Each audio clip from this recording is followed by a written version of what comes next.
I think that you have to go through this period of it's going to feel a little bit lonely, but when you start to stack up those successes of I'm doing something and there's just sort of that deep satisfaction of this is where I was meant to be. It can be a fleeting feeling, but as soon as you feel it a couple of times, you start to chase that idea of just that peace and that calmness around. Welcome to another episode of the Limitless Life Podcast. I'm your host, Kyle Smith. And if you have not done so, hit that subscribe button so that you never miss another podcast. And if you love this podcast and you want some more tips and tricks on how to improve yourself, go ahead and subscribe to my YouTube channel. There are a ton of instructional videos there. You can find the links down below. However, before you go ahead and do that, I would love for you to stick around to listen to my friend, Josh Kelly. Yeah. Thank you. Appreciate you having me on, my man. My pleasure, my friend.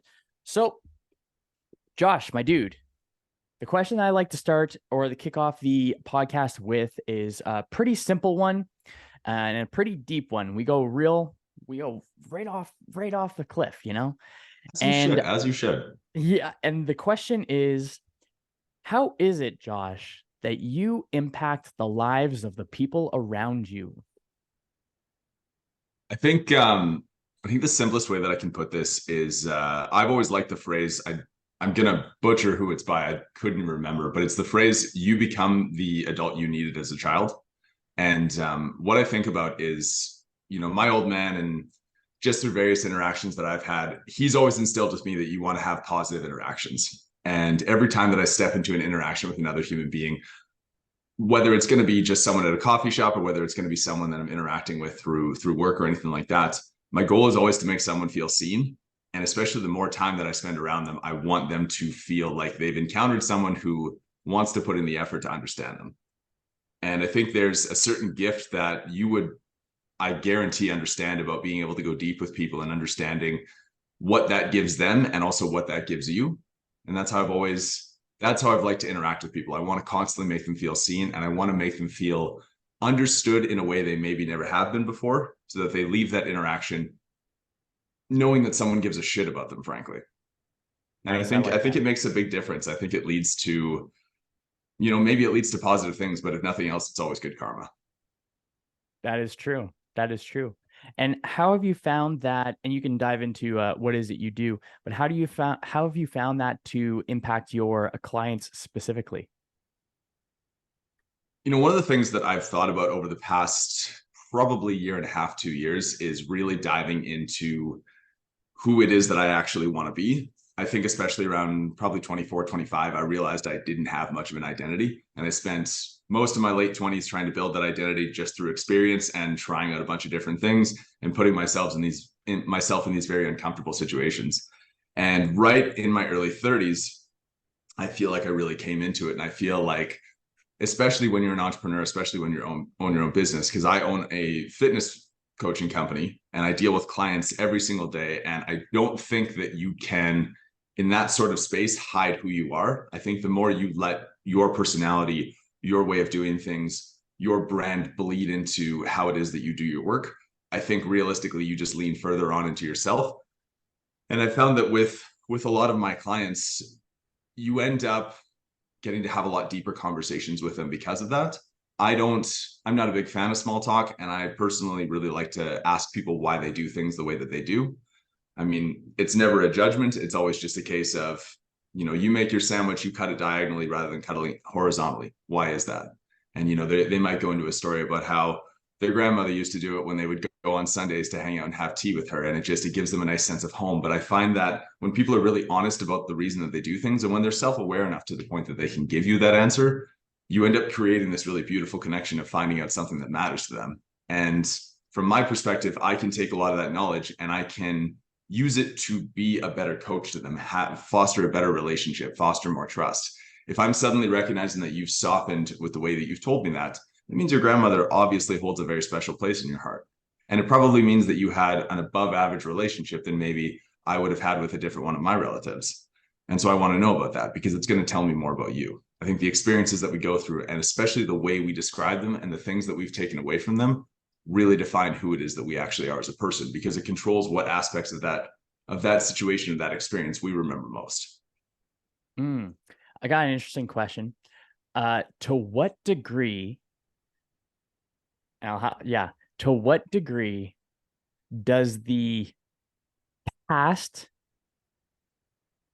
influence the person you are today compared to the decisions you make today?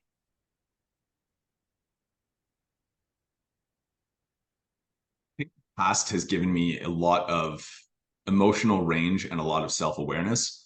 I think that when you operate on the fringes of whatever your emotional range looks like, there's a TED talk by Ethan Hawke that I reference quite often, because he talks about the idea that poetry and music and all of these things don't really seem necessary until you go through something that's either so bad or so good that you need to know that someone else has experienced that level with you. They've been there.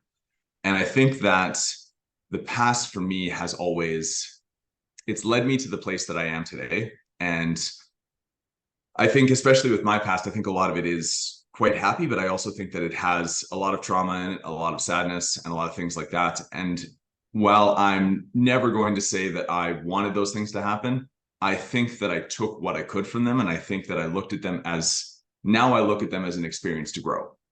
You know, if you've ever met somebody that's never really been through anything, and I use that carefully because it's a frame of reference, but when you look at people that have comparatively different life circumstances or life experiences, you end up seeing different people out of that because they've just seen different sides of themselves. And I always talk about it as, I've had to confront a lot of the worst parts of myself and a lot of the things that I really originally didn't like, or deal with all of these things. And I think it's made me a much better person. And I think it's made me a much more aware person.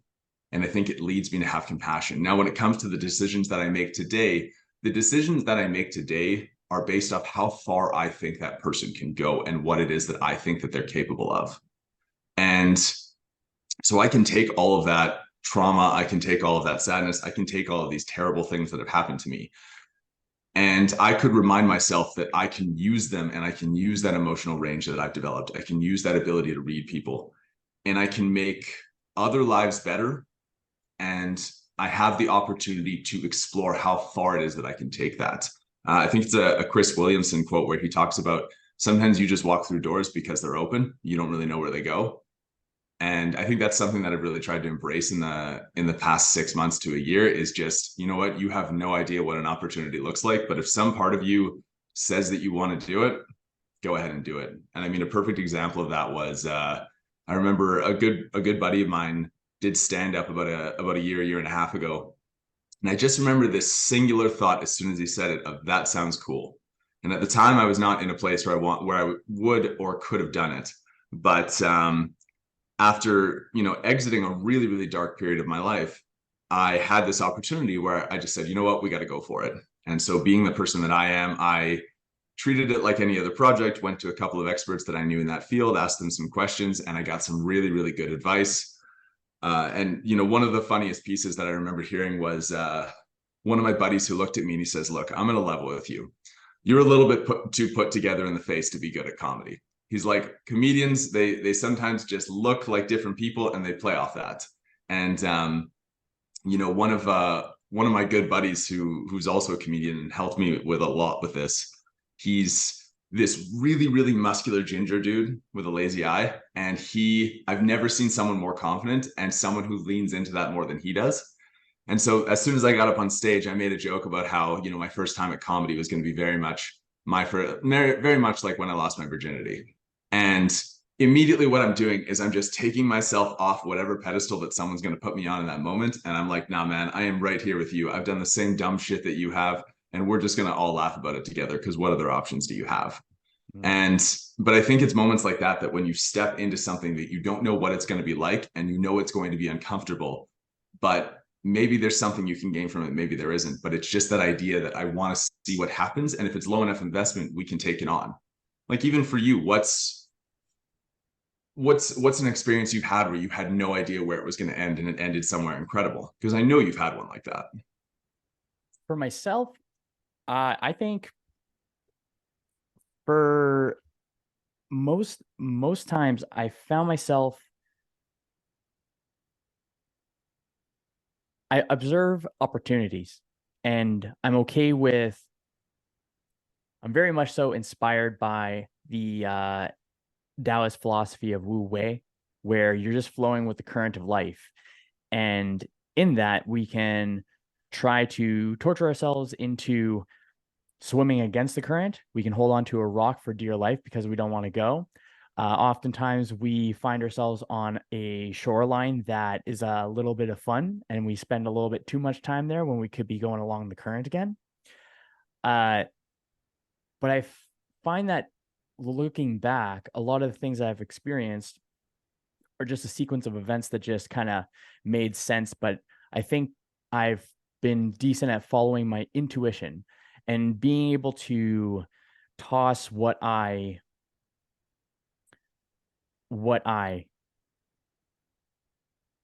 taking away my sense of self in order to flow with the current of where my intuition is pulling me towards rather than resisting it.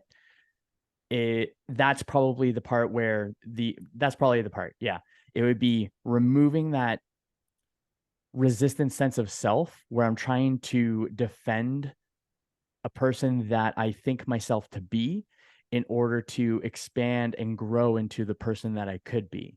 Because in my mind, the only difference between getting to where we want to go and staying where we are is just a series of decisions, because our present self is our past's future, while our present self is also our future's past.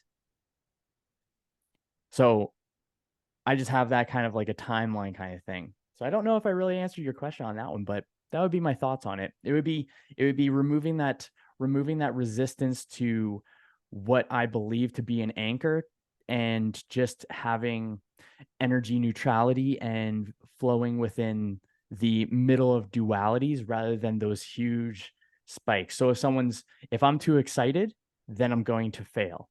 If I'm too down, then I'm going to fail. It's like people talk about chronic anxiety, but what about chronic gratitude? What about chronic happiness? That comes with its own like issues as well, because that could indicate that an individual is living in a delusion. But anxiety could also be living in delusion too. But if you're in the neutral, then you can see both. You can see the truth rather than the perceptions. You can see the perspective rather than the perceptions of what you're seeing. You're not looking for things, you're seeing things as they are. And so, well, and I think it's somewhere between being a realist and being an optimist. It's the idea that things could be good, but I think it's the idea that if I'm tagging on to what you're thinking of, it's the idea that you're accepting of what things are and you're letting them play out as they will, knowing that in some way, if you continue to push forward in the directions that you want to go and lean more into who you are, it's going to make sense as time goes on. As time, puts it together, it's all going to flow exactly as it should. Absolutely. And I think that in between, I think that the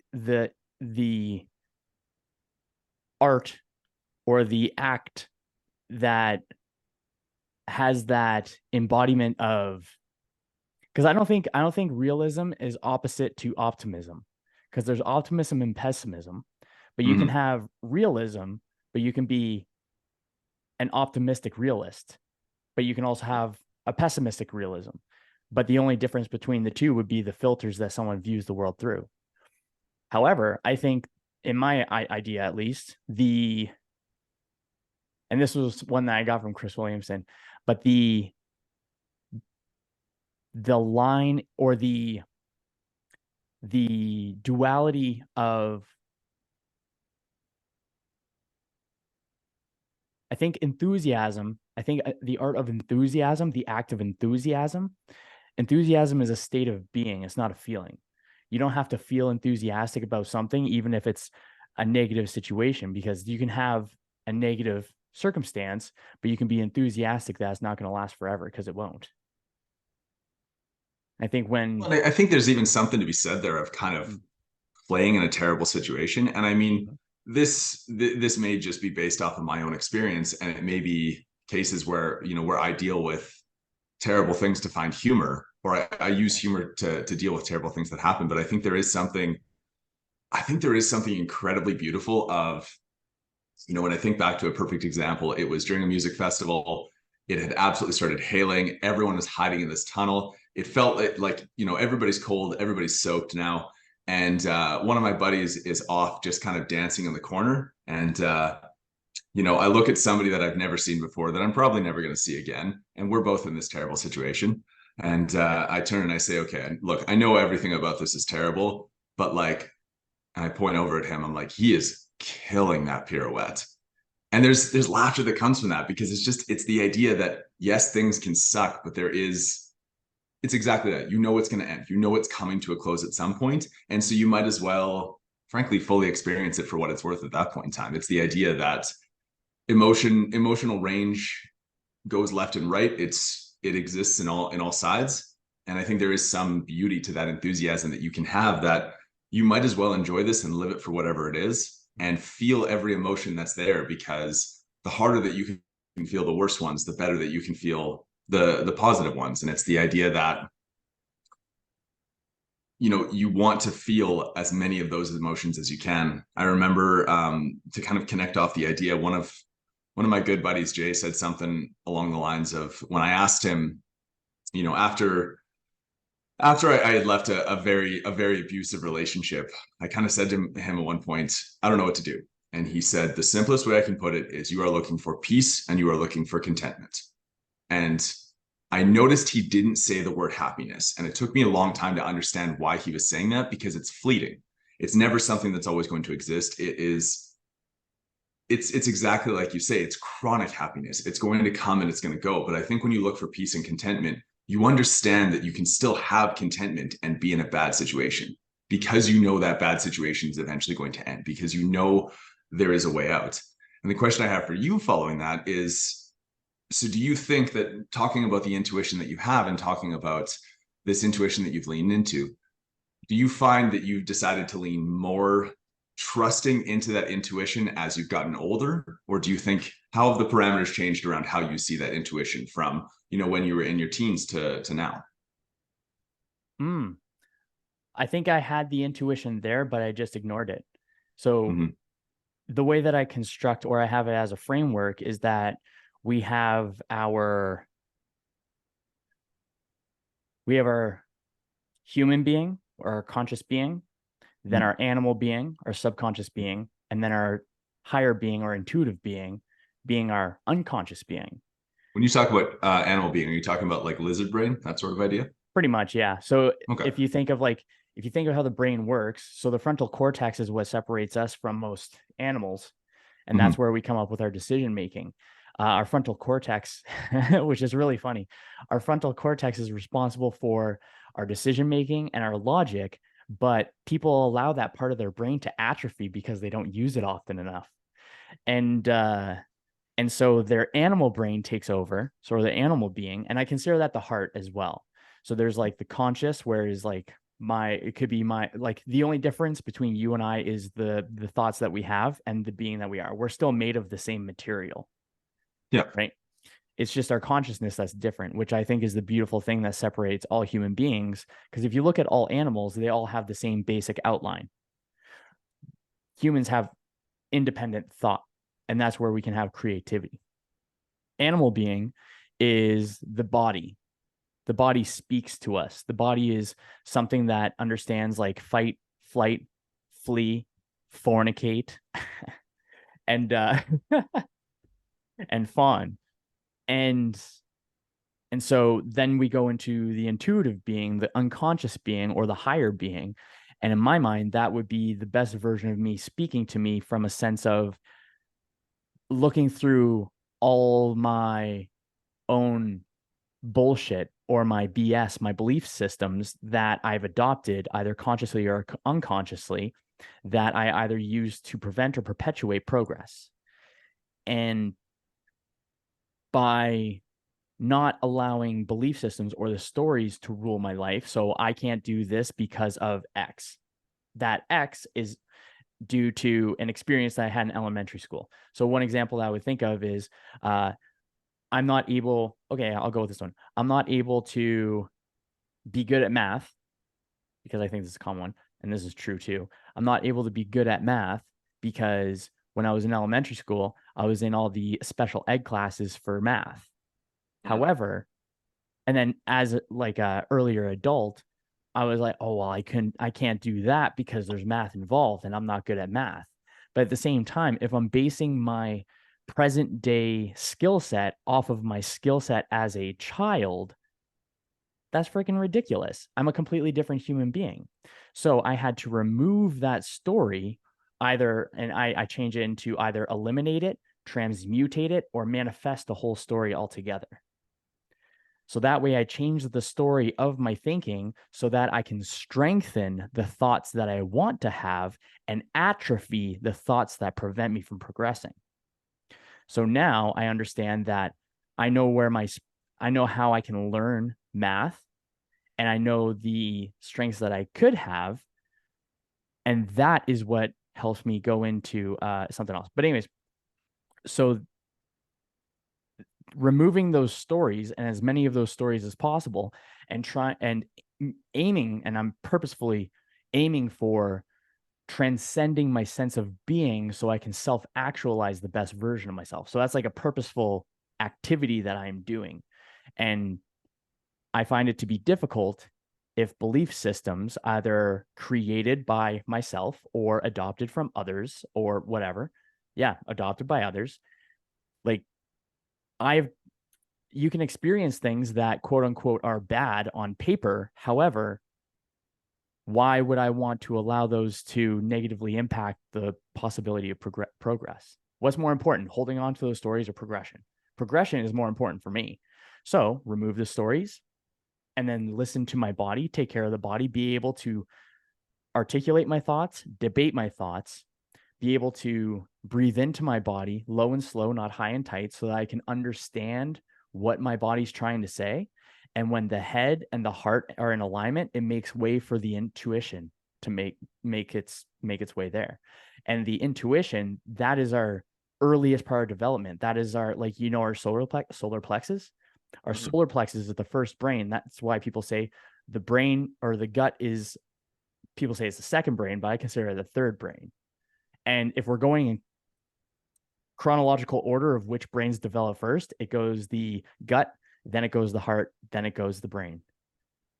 So we think this part's the most important, but I would actually flip it the other way around and try to remove as many of those non-functioning opinions as possible in order to allow that intuition to pull. And this is another thing too, is that intuition, that's like the knowing that is within our knowing. That is our deepest desires of what we want to accomplish or what we want to do in life, or even it is our intuitive compass that'll utilize anxiety as that compass. So if we are behaving in misalignment to what we truly want to accomplish, then we're going to experience anxiety. Yep. Right? There's also the form of anxiety where it's the anticipation of future pain.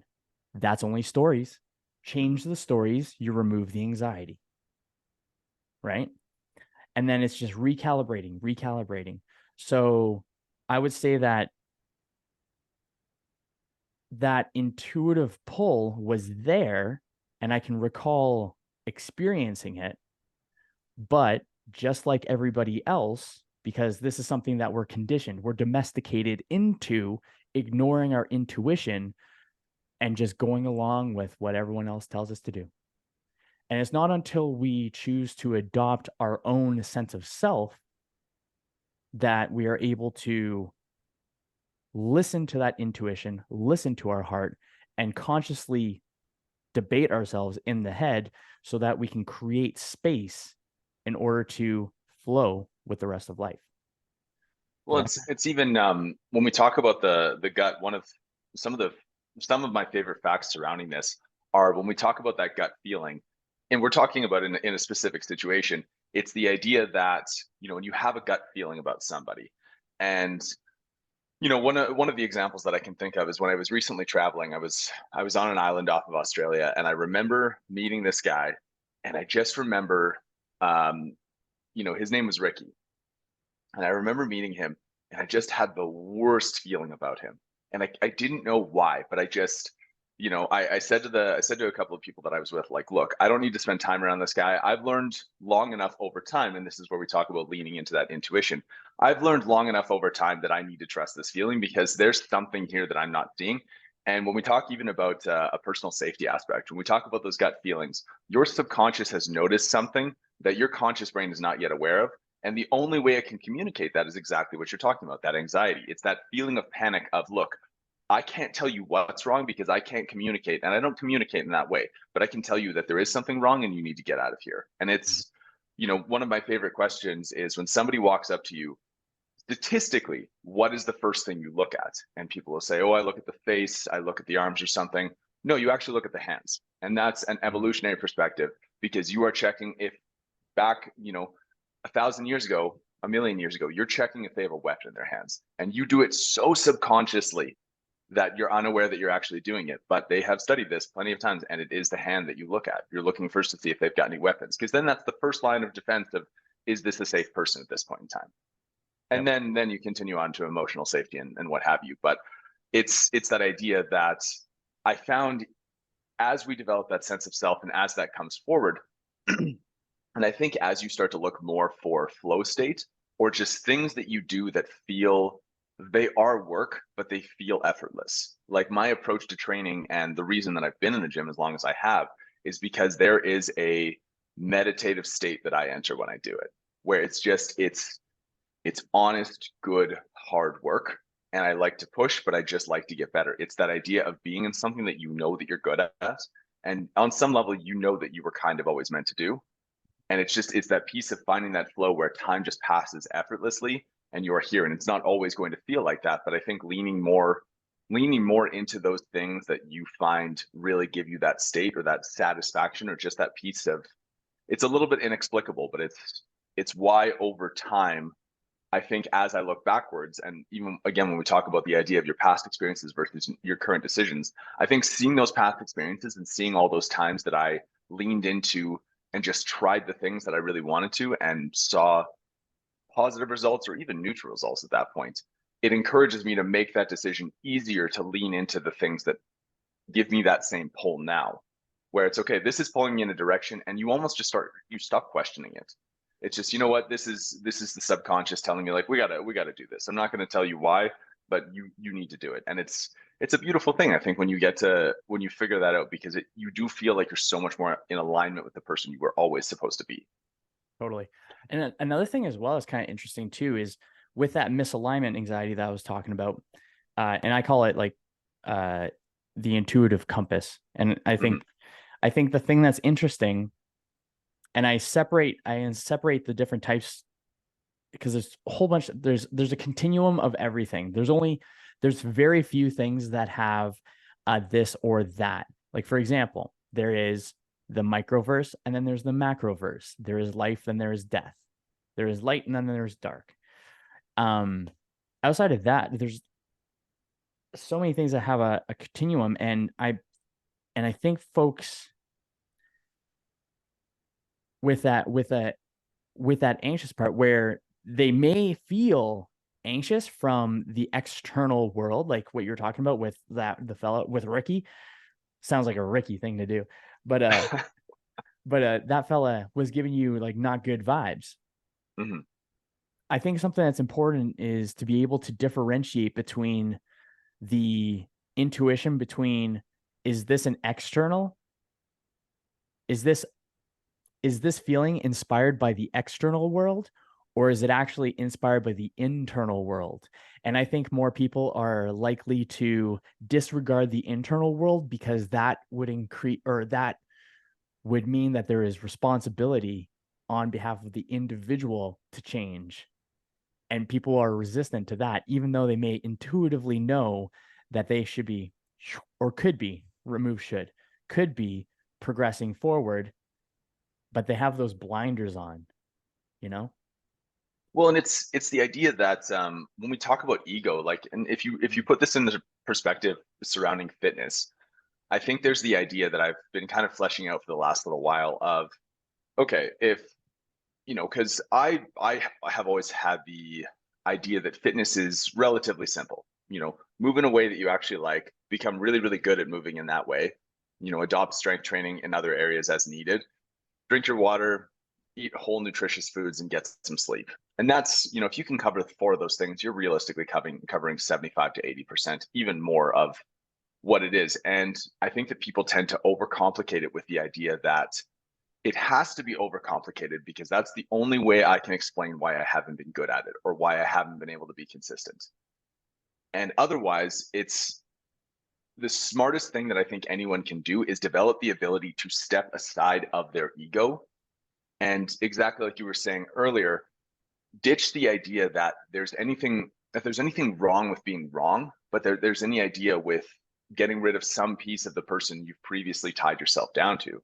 Because realistically, I look at it, and even for myself, I know at least for myself, it was definitely ego. Because when I was younger and I saw guys like Jay Cutler, Ronnie Coleman, all these like classic bodybuilders that got huge. Now we understand the reasoning. Back then, it was a little bit more of a secret. But when we talk about those things, I would see things that they were doing and think that they had access to information I didn't have, access to resources that I didn't have. And realistically, you take anybody that's really, really fit, remove steroids, remove any of that, they are probably incredibly consistent at the things that they do, but the very, very basic shit that they do. And I think when you look at that, you have to step aside of the ego, because for me, it was, do I just feel kind of stupid that it was always this simple and I didn't want to look at myself to understand the pieces that were stopping me from being that consistent? Because then I had to step aside of the ego and I had to say, no, it actually is that simple. And you have to look at the fact that, for example, if we talk about one of my own issues, it's the fact that you put yourself on such a low peg in terms of the self-care aspect, and you're putting everyone else above yourself, that if you had the option to feed everyone else before yourself, you would do it. But that's not going to put you in the position that you want to be in the fitness world. And so it's constantly that idea of, it really is that simple, but you have to step aside of the ego. And tracing back to what you were just saying, it's that idea that at any given point, you have to be choosing progression regardless of what it looks like. You have to be choosing the idea to lean into the person that you are, regardless of what that actually looks like or what that experimentation process may look like.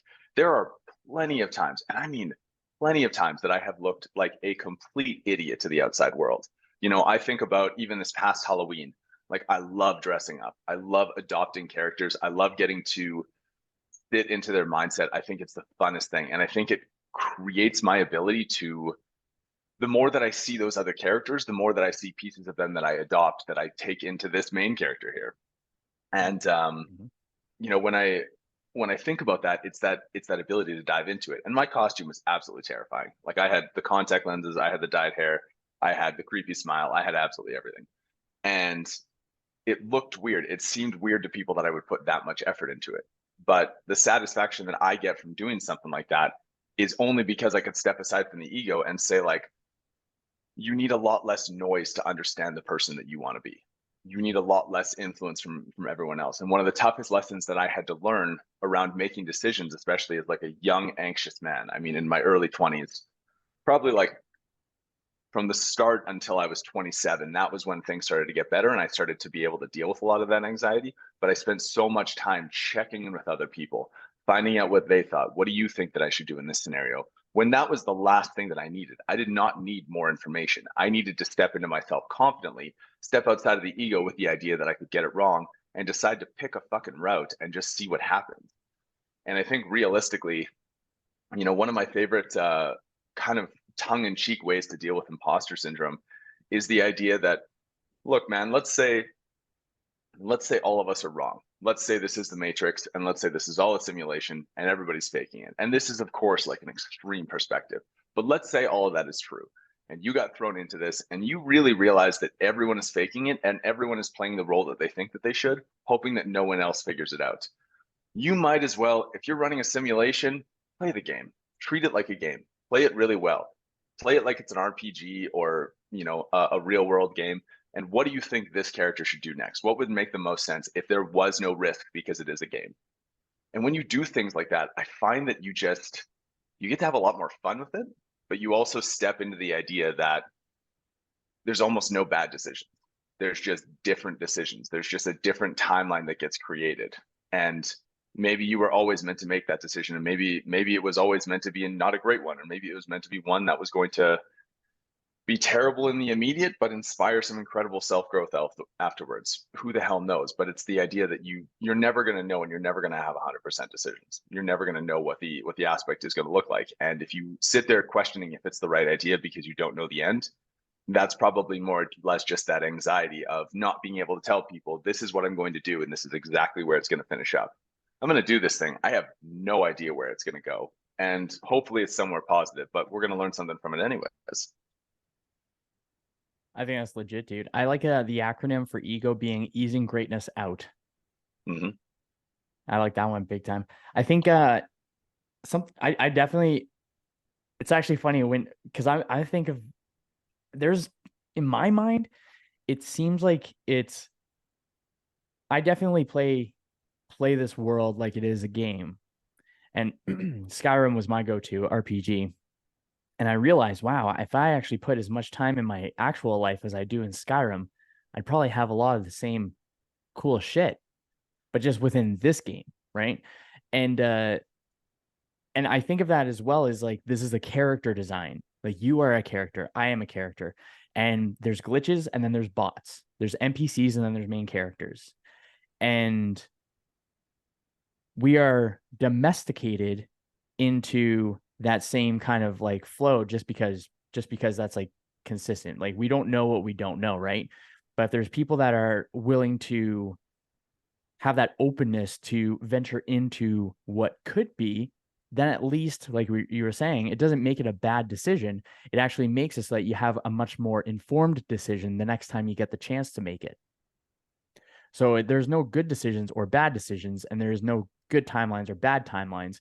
It is how the information is used for the future decision. And I think it's kind of funny because I think having the discernment to understand when it is appropriate to say yes and when to say no is very important, because we can say no to others in order to preserve our boundaries, but we can also say no in general which will prevent an option of adventure. We can say yes to everyone and have no boundaries and have no development of ourselves. And we can also say yes to a new possibility and a new timeline. And I think having that discernment of what is a yes and what is a no in order to go through that ego and saying, no, I don't want to listen to that ego. It's like, bring it to the side, just keep on going. Because I think if we think of the ego as another character, I actually put it as another character. I look at the ego as the inner rival. And my inner rival is the one that wants me to stay stagnant, to stay comfy, to stay still, to put itself up on a pedestal and put me down, so that I don't have the opportunity or the ability to be able to progress forward in towards what I would call my inner role model. Because my role model is someone that I can aspire to be within the future, because I have my future self that I can envision. I forgot where I was going to go with that one, because I had a thought that just like popped up and it was like, It's one of those moments when you're like, this is gonna, damn it. Yeah. I think I think when we talk about the idea of stepping aside of that ego, there's a big difficulty, and I think that the difficulty of the idea that you need people to come along with you, whether that be physically or verbally, where it's, especially when you're in, I think when you're in, K to 12 school, what have you, when you're in university, you don't want to do things that are outside of the norm, because there's fear of ridicule, but there's also just fear of that anxiety that sits in you. Even if it's the right choice, it doesn't feel like the right choice. And I ran a tutoring company for about 10 years. And one of the best lessons I learned is that, especially, and I would tell this to middle school students all the time, I was like, look, guys, you are in a place where everyone is as anxious as you are. If you don't think that's true, sit them down on their own. And if you can break down that wall of that ego, they will tell you that they are. And maybe they don't even know. But you have so many kids that are walking in there anxious, and I don't care what it is that they have, who it is that they are pointing at someone else calling them out for something because they don't want anybody to see them. If I'm pointing at you hard enough and I'm loud enough, you don't have time to look at me. And I think it's that idea of whether that be a trip, whether that be some big career step, whether that just be something you want to experience. I think that you have to go through this period of it's going to feel a little bit lonely. But when you start to stack up those successes of I'm doing something and there's just sort of that deep satisfaction of this is where I was meant to be. It can be a fleeting feeling, but as soon as you feel it a couple of times, you start to chase that idea of just that peace and that calmness around. It's kind of like the higher self, like you're talking about. Because I remember when you and I did that breathwork exercise, I will never forget this as long as I live, because you told me initially, write a letter from you to your future self, to that higher self. And then, a few minutes later, you told me to write a letter from my higher self down back to my current self. And I will never forget the vision that came to mind is I was in a busy coffee shop in like Central Park, or not in Central Park, in one of the busier areas of New York. And it was this guy wearing pretty much an all black suit, like really nice, but just solid black. And he was confident and, just sure of himself. And he's standing drinking a cup of coffee. And I remember the question he asked me is, why are you so afraid of me? And it's this idea that I have always known who it was that I was supposed to be. And I always knew what that feeling was, because that feeling is the embodiment of that guy standing there, just slowly nodding to himself. Like, yep, no, you're on the right path. This is the right thing. And, he's finally slowly telling me, like, you were always going to get here, but I didn't know how long it was going to take. And I was just waiting until the time that you did. But it's the idea that when you feel that feeling a couple of times, the first couple of times are really scary because it is quite lonely to be doing something different. And, I had to start encountering that feeling when I was 11 or 12, when I realized what my emotional range actually looked like. And I had to realize that I was going to have to lean into those emotions, because trying to slam them down felt like I was just creating a cardboard cutout of myself. But as I leaned more into that, and I think as you see more of that, and as you try more things to find what's going to give you that sense of peace, it starts to become a lot easier to go at these things alone. And you find your tribe that way. You find the people that are supposed to be in that sphere with you, whether that's for an extended period of time or just for a fleeting moment. But you find people that want to go along that path anyways by going down that path first. It's the idea that people somehow suddenly appear out of the forest that were always supposed to be there, and they're going to exit back into the forest eventually, but for now they're with you. And you have to get comfortable with that discomfort. And as you do it a few times, it becomes a lot easier to do it. Absolutely. I like something that Alex Hormozy says when it comes to a lot of things, what he says, but taking along with what you're talking about having that loneliness. Mm-hmm. Folks will be in your life for a reason, a season, or a lifetime. And I think being able to, once again, the discernment, being able to differentiate between what is good for you compared to not, but having that discernment and having that acceptance, I think that having that acceptance of, okay, this person was in my life for a season, this person was in my life for a reason, and this person's in my life for a lifetime, and having those principles of, okay, this is the qualities of each. And in between each of those segments, there is that time of loneliness, quote unquote loneliness. I don't consider it loneliness if there is a monk-like mentality towards it, where it's not loneliness, because loneliness is only if you're attached to something. If you're detached from something, then it does not own you. If you own yourself, then you'll never feel lonely. And being able to develop and foster that internal relationship with the self creates an internal environment where you are the warrior in the garden. You are Miyamoto Musashi writing the Book of Five Rings while sitting in a cave in a waterfall. That is what I envision when I think of internal tranquility, where it is a harmonious hustle of being able to have that loneliness. Because if we're feeling lonely, or if we're dependent on others to fulfill or to fill our cup or our heart cup, then we're always going to be at the whims of the external world, which if our expectations are not met, then we are going to feel those negative feels. But if the expectations that we set for ourselves are set by ourselves, and we uphold the standards and those principles, then we no longer have to be concerned about loneliness because we find peace within ourselves and camaraderie and collaboration. That was a neat little tangent there. There's a piece that Chris Williamson talks about, and I know you had just seen him, so it's going to be fresh in your brain. But I think he actually pulled this quote from Alex Hormozy, but it's the idea that build an undeniable stack of evidence that you are who you say you are. And I think about that a lot of different times when, even when we talk about this idea of leaning into the self, if you want to go out, for a night, this is a super small example, but if you want to go out for a night drinking and you're kind of stepping into that phase where you decide you want to stop doing that, and there's just that feeling, that fleeting moment of, we got to do this again.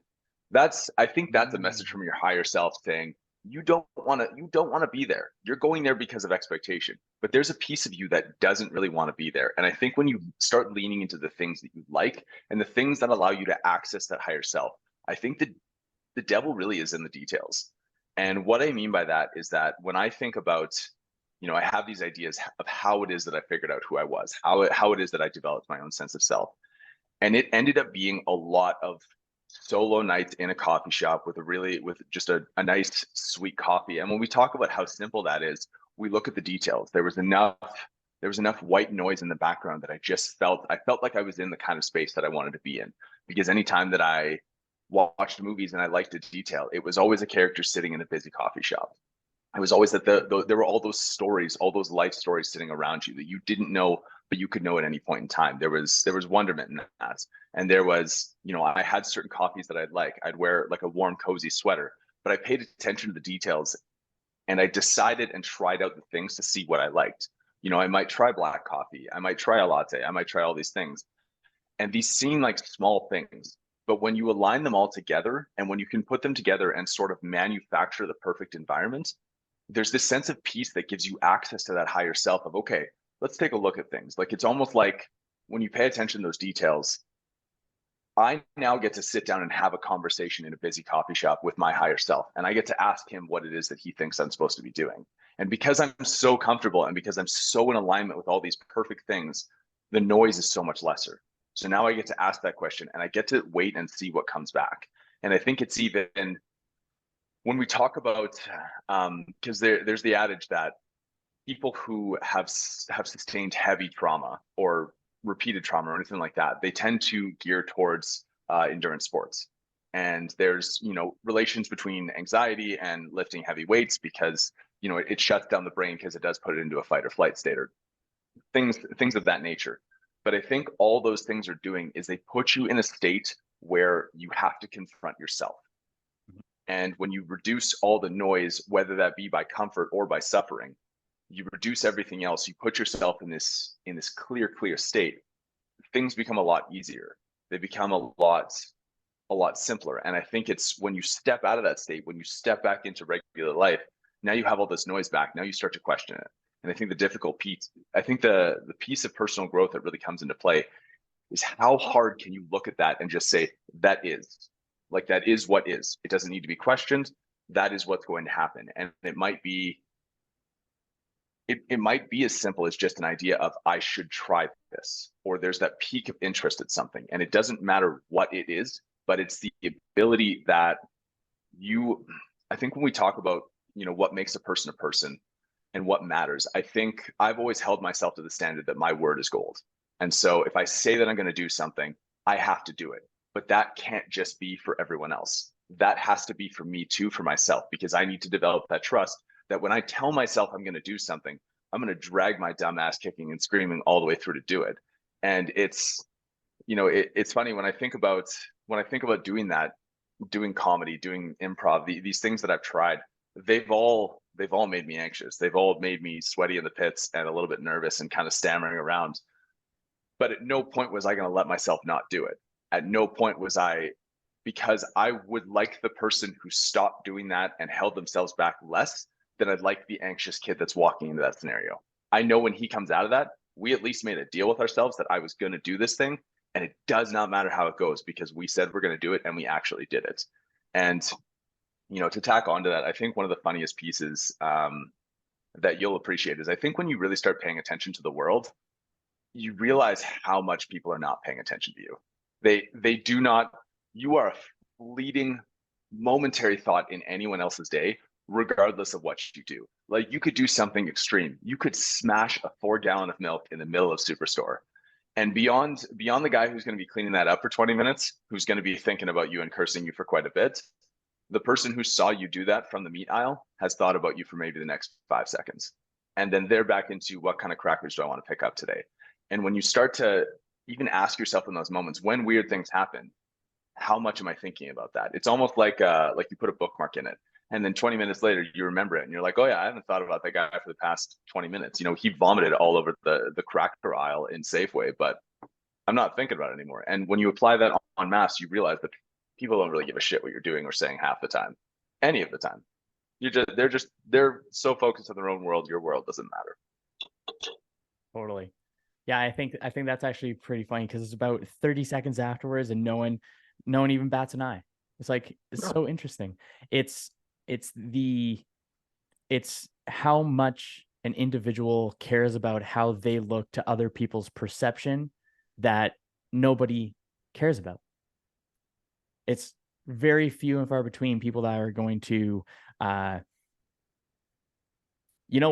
think of it like, to an extreme example, three decades after you kick the bucket, you're not going to be remembered, right? And if that's the case with, like, my great grandfather, I've never met, my great grandfather, I for sure never met, and I don't even know either of their names. I know my grandfather's names, but I don't know their name, like, past that. And so I think it's safe to assume, like what you were saying, that if you drop the milk or if you do something silly, and unless you have a temper like in the movie Carrie, where like you have something happen to you where you have like blood poured all over you, and then that's a different scenario. Totally. And then you can obliterate like the whole school with your psychic powers. It's very unlikely that people are going to remember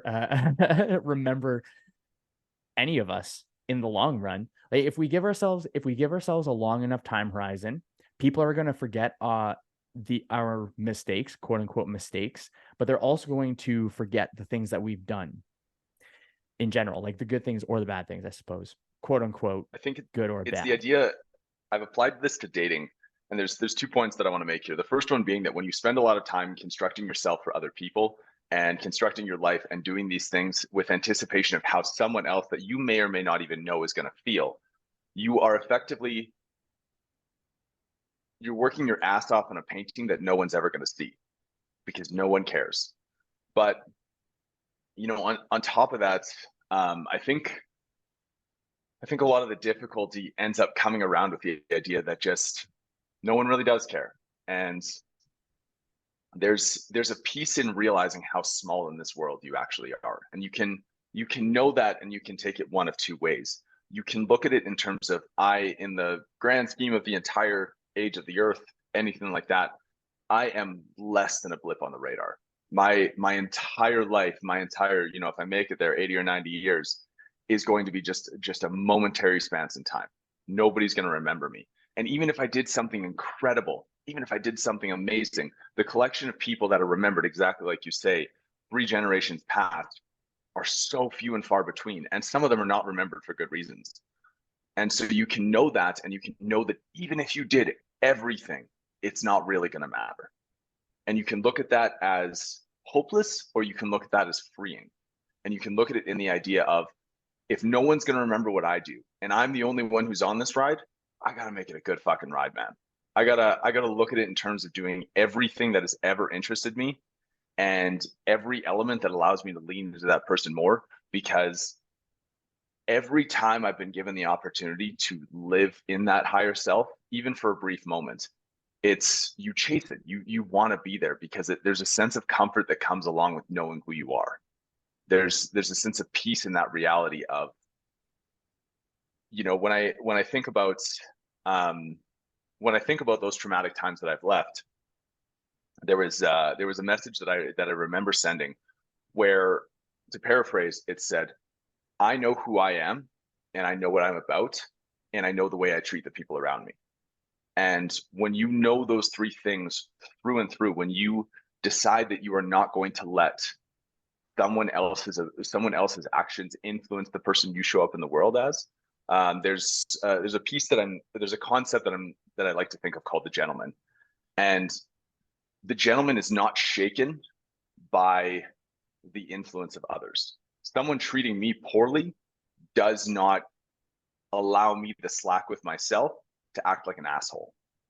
I'm not going to return that energy to you, because returning that energy for you lessens the person that I thought I was.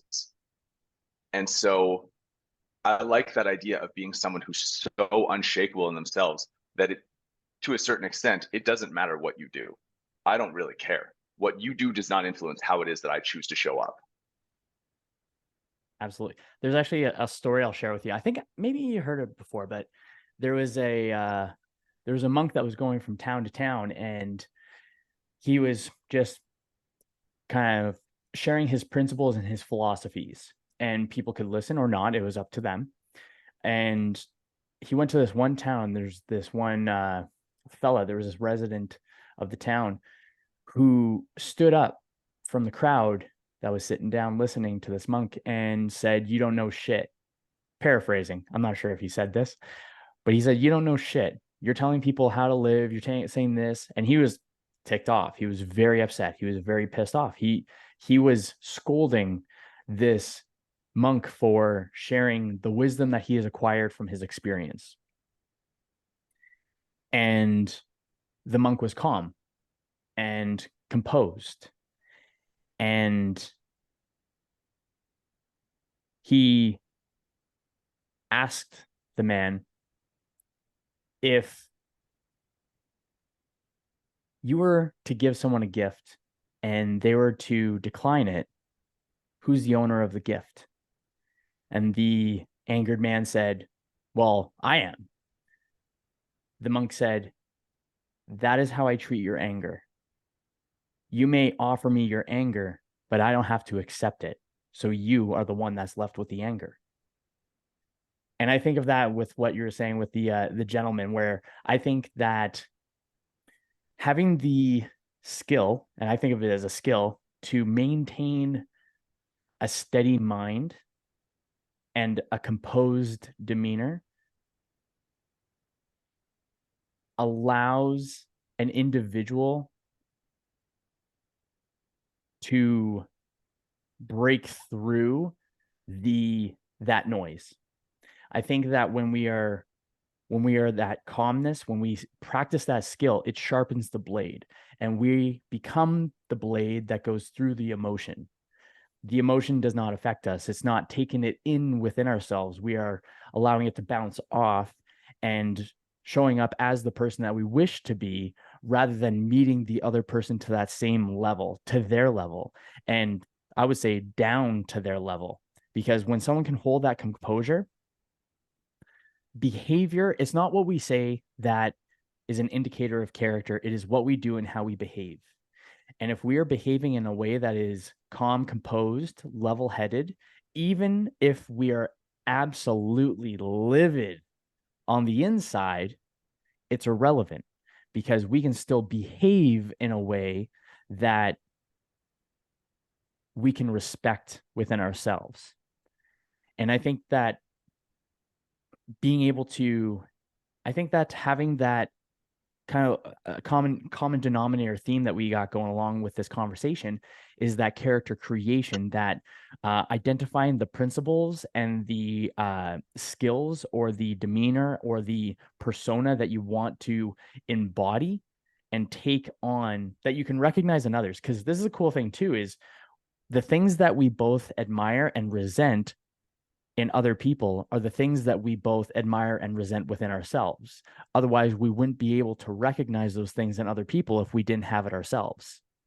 So if I'm flustered about something, I'm not going to lash out at someone. I'm going to actually turn it inwards, because if we're pointing a finger, there's 3 fingers pointing back. So how is it that I'm actually at what point in time have I exhibited similar behaviors? Oh, yeah. Okay. I remember this one time where it was this, this, and this. Characteristics I admire. Oh, when was the last time I recognized this? Oh, it was when me and Josh were like chatting on this podcast, and we were just like dialed in flow state, and we were just da, da, da, da, da. So both admirable and resentful, we can recognize in others, which means we can put the mirror up in front of ourselves and actually really deep dive into that character. And I think when people have that, well, they're not taking neuroscience into consideration, where we can actually change the wiring of our mind, and we can atrophy, like I was saying earlier, we can atrophy those parts that we can weaken the aspects of ourselves that we resent, and we can strengthen the aspects of ourselves that we can admire. We can develop awareness around those, and then we can adjust them accordingly, because we feel as we behave. Our habits are an indicator of our feels. Our habits are going to be an indicator of what we're going to feel later on as well. Yeah, I think this is a fun bunch of conversations going on, actually. I think there's one thing I wanna mention before I lose this train of thought is I remember in some of the worst times in my life, in some of the ways when people have treated me as terribly as in some ways I think a human can be treated sometimes. And I mean, I want to acknowledge that I've lived a very privileged life. But I always remember having this resolve, and I've said it to myself in a lot of different moods, but it's the phrase, "You don't get to break me." And it's the idea that it's just that idea of, I think when you develop self-awareness, the goal is always, if there ever can be a goal, the goal is to be able to view your emotions like passing ships. You see them and you recognize them. And I think when you start to head down that path, you get curious about them. And it's exactly that, where I see an emotional outburst from somebody. Why does that bother me to see it? Because I've had my emotional outbursts, and I feel like I should have a more emotional control than that. And maybe in this moment I actually do. But realistically, maybe I'm reflecting back, like you said, on a moment where I didn't. But it's the idea that you don't get to break the person that I'm going to choose to be, because I have to go home with that person at the end of the day. I have to climb into bed with that person. It's the phrase, "You are who you are in the dark." And if I allow myself to sink down to your level, that's what it's going to result in, is late at night when I'm lying in bed by myself and the lights are off, my higher self is going to be looking at me and saying, "We could have done better." And it's not said in a judgy way. It's not said in a way of, "You should have done better." It's this highlight of, where you can be. And I think when you get to a certain point, you start to almost anticipate and look for challenges of that. And there's a way that can be done very dangerously when you're looking for conflict. And maybe that's coming from a place of a little bit less self-awareness. But I think for myself, when I look, I almost anticipate and choose situations that are going to drive my anxiety higher, because I want to be able to wrestle with that beast. Because the more I wrestle with it, the more I develop that muscle surrounding controlling my anxiety and controlling just any sort of emotions that I'm going to have. But it's like, I think it's that feeling when your heart starts to race and you're about to head into something that you've never done before, and you start to almost enjoy the challenge of that.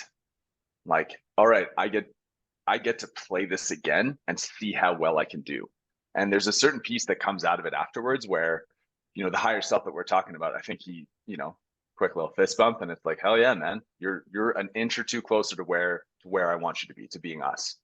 And I think there's something really spectacular in that level of seeing it as that challenge and seeing it as that ability.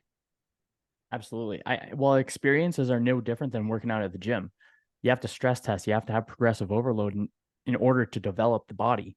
It's no different with the mind. We have to develop our minds through the stress test. And if people are avoiding stress, then we're not going to be able to grow and foster that internal garden.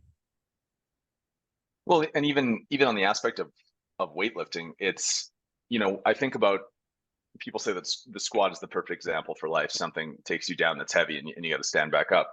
And that's not my phrasing, but I think there is an ability of, let's say your squat max is 315. You can move 135 perfectly. You can move 225 probably pretty perfectly. Where are you at 275? Where are you at in those higher thresholds? And how much, when you talk about the aspect of programming, you do have to be careful about how many exposures you have to that upper limit. But it is that idea of, how do you stand up when shit is really hard? Not easy. We're not talking about, having a nice interaction with the store clerk at the grocery store that you go to. We're talking about having a nice interaction when you see, when you see like your abusive ex's best friend out in public, when you see those people that you don't want to have a good interaction with, who are you then? Because that's the person you actually are. You're who you are in your worst moments, because that's that animal brain. That's that base level. That's the person that's hard to control. It's not when it would be perfectly acceptable to choose anger, and you choose understanding in that moment. That's the person you are. And that's where we see that growth. That's where we see the person that we want to be. And it's, I always, when I relate it back to my full-time job, because my full-time job is in sales, and I've always told any of my colleagues that I might have to work with on projects, my goal is don't hide stuff from me. I can promise you, I'm never going to yell at you. I'm never going to get pissed off at you. We are going to work towards this solution together. Because me yelling at you at any point in time, I don't like that person that I have to become in that moment. And I don't ever want to have to become that person. And of course, it's absolutely useless anyways. Yelling drives shame, anger drives shame. Like, there is a healthy release of anger, but it's not in that setting. But it is that piece of when you do stress test, that's when you really get to find out how far you've come. That's when you get to find your areas of improvement, and you also get to find the ways you can challenge yourself. And I think that there are some elements of, okay, well, I suck in the top. Again, we related to exercise. I suck in the top end of my squat. I'm going to do exercises that are going to put me there, and I'm going to be able to stress test that portion. If we reflect it back to life, maybe I suck at public speaking. I'm going to choose moments, even if they're uncomfortable, where I can choose to be better at that. And I'm going to remove the ego and forget about the idea that this might be embarrassing, because I'm lining up by someone else's idea of who I'm supposed to be. And I'm also doing something that probably most other people aren't even going to try. Someone who's going to judge you for something that you're trying to do and you fail at, or you might not be good at, is a reflection more so of how it is that they see themselves and how it is that they should show up. Because that could very likely be a person who would never step into the space that you are and never even attempt it. It's, a funny example I can think of is, like, I'm staring at it right now. I got a big ass box of Hot Wheels sitting on my shelf. And like, I slowly started recollecting these as an adult. And I remember I ordered one to the office, and it was like probably $40 because it was a special edition one.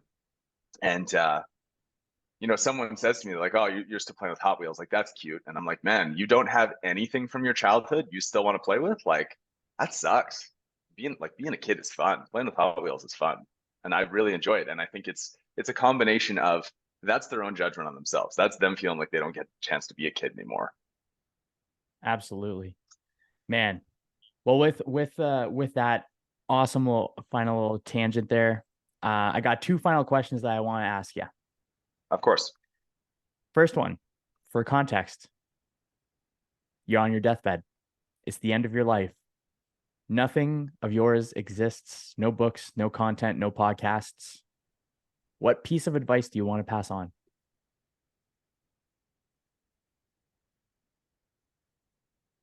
The ability to stress test yourself, and the choosing of walking into hard things and seeing where you falter and seeing where you can be better, is the true test of who you are. The person you are in your worst moments is the person you are, and how you treat everyone else around you is a reflection of how it is that you feel about yourself. Very nice. And this is a good one, because this one ties into what you were talking about earlier about the fellow in the slick black suit. The very best version of you is sitting next to you right now. What piece of advice does he have for this season of your life?